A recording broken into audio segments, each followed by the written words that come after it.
Good morning, fam. Welcome back to Erica's EDC, and today we are doing the full review of the Slater. Very cool recover of a case Sodbuster Jr. We are going to talk in depth about this. I'm really excited to share with you guys how the testing went on this. Of course, we have a disclaimer this morning. You won't guess it, I'm sure, because it's not a usual one. I might be a little stuffy. I've been crying basically all morning because I'm having a very hard day. But the show must go on, right? I have to get this review out because it is October 1st. So, trying to suck it up. Let's hope for the best, okay? So, this is a complete modification of a case Sodbuster Jr. Really beautiful liners and covers. I think this just looks amazing. But this was done by Josh Francis over at KnifeGuy Mods. On Instagram, he is KnifeGuy_2112. I will get him integrated into the comments or the description somehow. But Josh Francis is the guy who did this. And he was actually the one that fixed that case Sodbuster Jr. with the jigged peach seed covers that I had. That first one that I got from Smoky Mountain, where on this side, the liner and the jig bone covers were riding up so high over the other ones that it just looked completely like distorted. So way back, months and months ago, when I had that knife, because I have now given it away in a giveaway, Josh offered to fix it for me, and that's how I met Josh. He commented on one of my videos and got in touch with me and was like, hey, I won't charge you, but if you want to send that out to me, I'm in New York, I'm like right next door, I can just fix that for you and send it back. Pretty easy. And that's how I got to know Josh, and since then we have become very close friends. I consider him a brother to me. And we have kind of started working together on doing recovers for knives. I think he's very talented. I think this is a great little corner of the community to get integrated in because we don't have a ton of people doing these recovers. I think the biggest person doing these would be Box Creek Knife Company. That's a mouthful. There's one other person that does them, Kyle Godshaw or something like that, I think, does some mods, and there's a Slip Joint Spa, but really the one that we all know of the most is Box Creek Knife Company. Got it that time. And they're expensive, right? Like, nothing wrong with that, but they're, you know, a little pricey, and it's always nice to have more people, multiple people that can kind of do the same thing with the same quality. That way, if one person's books are filled, you've got another one, right? So Josh really had a very genius idea here of getting himself kind of cozy into this corner of the EDC community, because this is a great skill to have, and it's a good profit, right? You can make a profit off of this. So when I saw how good Josh's work was, I really started egging him on to continue messing around with some knives, playing with doing recovers on scales and covers on slip joints, and just playing around with it and seeing if he could get it to a point where he could actually do this for other people aside from me. And I had him do this particular case Sodbuster Jr. This was originally a pocket-worn, bone-covered one, and the two covers were completely different colors. That doesn't necessarily bother me usually, but on this one it did. It was just so drastically different. One was like a deep red, and then the other one was kind of orangey, and it just looked so ridiculous that I sent that to him, and I was like, hey, if you can recover this however you would like, I will, you know, pay you. And this is what he came up with. So we have vintage natural cross-cut micarta and orange G10 liners. Now, I didn't necessarily pick this. He thought it would look good, threw out the idea to me, and I said, do whatever you want and I'll give you the money at the end. And this is what he came up with. Once he finished it, he called it the Slater because people started asking for the same thing, and kind of like an ode to me, I guess, he decided to call it the Slater, which was very nice of him. I didn't ask him to do that, but he did. And this is what we have. So this is called the Slater. If you want brown or natural micarta covers with orange liners. That's called the Slater from KnifeGuy Mods. Very, very cool. So I've been carrying this for the entire month of September. Initially, I was carrying it in the slip that he gifted me. This is a slip from Michael Richter over at Richter Knives. This is an all-natural, raw leather slip that he put out in the sun for a little while and kind of gave it a pre-patina, and then I did the rest of the work. I did this one for 3 weeks, and then the last week, when this came in from Michael, I put it into here. So this is a Horween leather slip, much more supple. It's trying to run away from me. Much more supple, flexible, just a completely different ball game as opposed to this. And for the last week, I was carrying it in this slip because I thought that these colors kind of matched. I just wanted to switch it up. So a whole month of use with this knife. I did also put it in my butt pocket and sit on it and walk around and drive the truck. Not that you should do that, but just to test the durability of these covers, I sat on it a good amount, even on the concrete. I also threw it into my pocket with my flashlight and my Swiss Army knife and stuff without the slip to, again, test the durability of the build.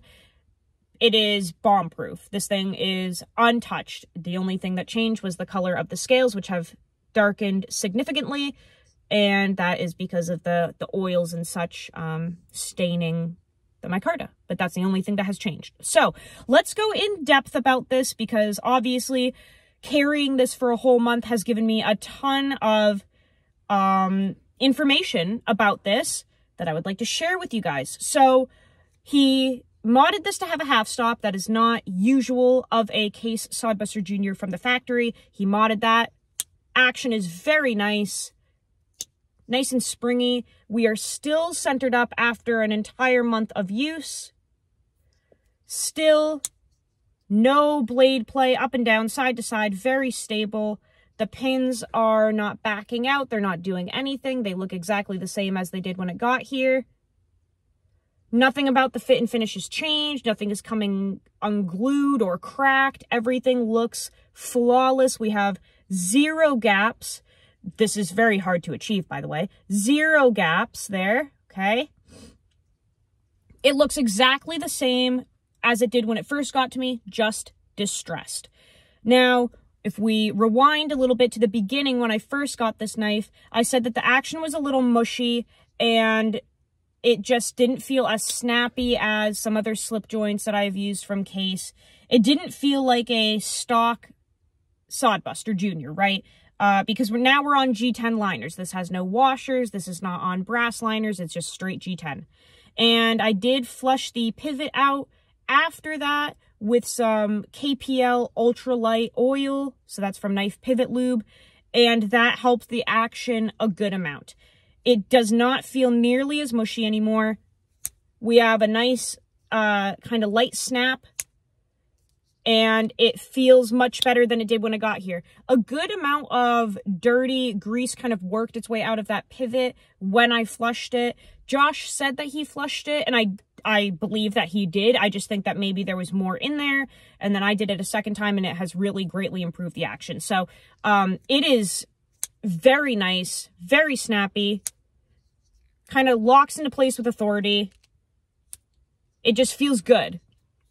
Not nearly as soft as it felt before.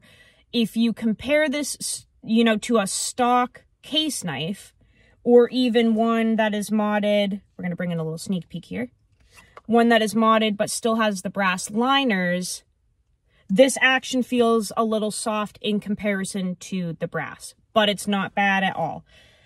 One of the things that I appreciate the most about this recover is how lightweight it is. Now, I wanted to try and weigh this before I did the review, but I didn't have time to pull out a scale to weigh it, to compare it to what it weighed before. It's very lightweight, though. This is very, very light. I mean, it feels like a feather in your hand, especially with the G10 and the micarta. Like, it literally feels like nothing. So if you're looking for a lightweight EDC option, very lightweight, like featherweight, this is a great option for you if you just want something that's going to completely disappear in your pocket. He did really try to stay authentic and true to the Sodbuster handle. These are all hand finished, so they're going to differ slightly. They're all going to be custom in reality because, like I said, they're all hand finished. But he tries to stay true to the shape of the Sodbuster Jr. scales, or the covers, I should say. And then, you know, the thickness is about the same, but you're really getting like a one-of-a-kind piece every time. But it feels incredible in hand. These, I think, these covers are a little thinner than the synthetic Delrin ones. And then obviously thicker than most of the bone, okay? There's all different thicknesses with case. You never know what you're going to get. But in my opinion, what Josh is doing, the thickness that he is choosing is perfect. It fills your hand. It's very satisfying when you're using it and holding it. It's not too thin. It's not too thick and bulky. It is very, very comfortable and really just fits right into your hand perfectly. We weren't really testing the stainless steel here. I've said this before and I'll say it again. It's not great. Case does like 57 for an HRC. So whether you're doing stainless or carbon or chrome vanadium, it doesn't really matter. They're all going to do, you know, pretty subpar. They're kind of more collector's pieces and good for like food prep. And that's kind of it, you know, light tasks. They're not like actual hard use knives, of course. You know, the True Sharp is, like I said, subpar. Nice to sharpen. You can strap it up easy and real quick, but it just doesn't, it's not like a main blade for EDC, in my opinion, for most people, right? But this is just absolutely stunning. I can't really give any criticism to this, to be honest. If the action hadn't improved with flushing the pivot out, that would have been my one hit on this, was that maybe it was a little mushy. But in flushing the pivot out, using it, wearing this blade into the G10 liners, it honestly feels amazing. I just can't ding this at all. I really can't. For Josh just kind of doing this on a whim, for his first like slip joint, this is beyond impressive. This work is absolutely impressive. So I'm really excited to continue working with him. He's a great guy. I think that you're going to start seeing a lot of these out in the wild with slips from Michael Richter. They know each other. They work together. I think these are, you know, this is something very special here, right? We have two great guys in the community, very honest, offering very good prices, made in America. You know what you're getting. And this is a duo that you can get that is just awesome. He is starting to work with some other materials. He's integrating brass liners and liners together. So I gave a little tour and first impressions of this the other day. This is another Sodbuster Jr. from Josh. This one has white liners, which the camera doesn't want to pick up. White liners, and then the brass liners from the actual knife with some beautiful denim covers. And he threw this together for me with a carbon steel blade. And this is a little more heavy duty. You can hear that the snap is a little different. We still have the half stop, but just listen to this. Has more density to it, a little more depth. That's snappy. This is obviously heavier, significantly heavier, not too heavy at all. Like, don't worry, it's not going to be like a giant chunk of metal in your pocket. That's not what it is. It has more heft and more of a rugged feel to it than its lightweight brother. Significantly different. Also, the action is way different because, again, we have those brass liners on this, so this is just a little more like stable feeling, a little snappier. I mean, that one is a death trap. Again, perfectly centered. This one has a little bit of a gap, which we did talk about on the other video. I don't know if you can see it, but on the top there, we have a little bit of a gap. That's normal. A lot of the pieces in the knives from Case can be a little warped and wonky. The quality control just simply isn't there. So when Josh gets these parts, sometimes they're a little off, and, you know, this is one of them. So we do have a hairline gap on the top. No big deal. Doesn't bother me at all. Does not affect the integrity of this build. It is very rugged, very durable. You don't have any movement on anything at all. It's just solid. This is completely solid. So this is the knife that I'm going to test for October. I'm going to be carrying other knives with this, but I'm really wanting to devote a lot of my time to Josh and his projects and his work, because not only does he deserve it, but you know, this is a very interesting piece to me. These are very interesting pieces. I'm not a fan of modern day production knives. They do nothing for me. I'm kind of over it. I think they're overpriced. I'm tired of seeing the same stuff being pumped out every month and them, you know, calling it some big change or something exciting. Like, yeah, you change the blade steel, whoop-de-doo. Like, I don't care if it's M4 now and it used to be S30V. Like, that's not exciting to me. This is exciting to me. This is actually different, right? Like, you can't get a Sodbuster Jr. made in the USA with carbon steel and denim covers out on the street somewhere. You can't go to Tractor Supply or your local gun shop and like pick something up like this. You can't. It doesn't exist. So this is kind of exciting to me. It's eye-catching. It feels good in hand. I like that it's customized to me. It's going to pick up a patina from my hands and from the work that I do. That is exciting to me. And the fact that I am supporting somebody's, not to be corny, but somebody's dream, right? Like Josh, from what I understand, would love to do this full-time at some point if he can. He has a family to support. He is a hardworking man. And I think he would rather be doing this, making knives, as opposed to his current job. And if I can help him get there by showing off his incredible work, testing it, giving him feedback, I would love to do that. You know, I don't care about my own channel. I barely care about myself.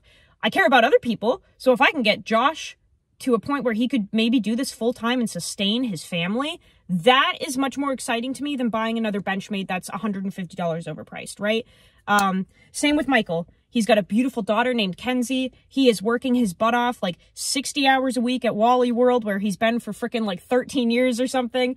And he wants to do leather work full-time. So I am like devoted, dedicated to constantly talking about his work. Even if my video can just get one more person per day noticing Michael's work, I've done my job. Like, I just want people to buy his damn leather slips. That's all I want. I care about that more than sustaining myself. So, very, very excited to add another person to my knife obsession. You know, I am these guys' biggest fans. I talk to them nearly every day. They deserve it. Very excited about this denim build. I hope that you guys consider picking one up. I hope that you get a Slater too. You know, people are putting in orders for these. They really are. I want to see people getting on this denim thing though, because I think this is just freaking awesome. Like, how many denim knives do you see made in the USA? I know, oh, what's it called? They make a penguin, QSP. Is that it? The Chinese company overseas, QSP. I know that they make like a knife in denim, and I know that there are knives being put out with denim micarta. But they, like I said, when I can get one made in the States here from someone that I know personally, where I have their personal phone number and I talk to them like a brother, that's much more exciting to me. And you're just not going to find something like this anywhere else, really. So, yeah, very exciting, guys. I hope that you consider picking one of these up. I will put Michael and Josh in the description or something below. I have nothing bad to say about either of these knives. I am not going to say what I paid for these, because I figure that Josh maybe gave me a little bit of a deal since I'm helping him out. I don't know what he's going to be charging you. I'm going to be honest. I have no idea. But I will say I paid for both of these. I promise you, I paid for both. I will continue paying for them, just like I pay for all of my Michael Richter slips unless he sends me a gift. But I promise you, I pay and tip Michael Richter, so they are not like biased reviews. they're just amazing products, guys. Please check out KnifeGuy mods, okay? Please check out Michael Richter. Let me know if you have any questions, comments, concerns, or mother's numbers down in the comments below. I will see you on the next video. Go use your shit. Learn how to sharpen your knives. And I will see you on the next video. I love you so much. Take care.